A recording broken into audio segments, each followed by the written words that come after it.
პირდაპირ პარალელი მომდის ხოლმე ეგრევე გონებაში იმასთან ფოლკნერის სული რომ მომდიოდას დასასრულთან რა რომ იქ არის ზუსტად ეგ სცენა რომ ცოლს დამარხავს ქმარი ანუ რაღაც აი კილომეტრი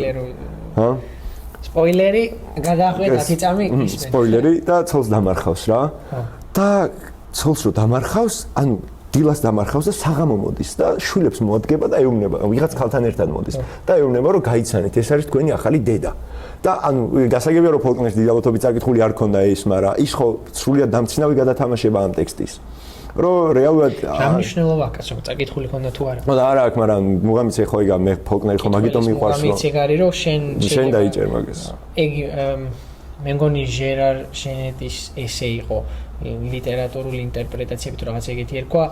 რომლის მიხედვითაც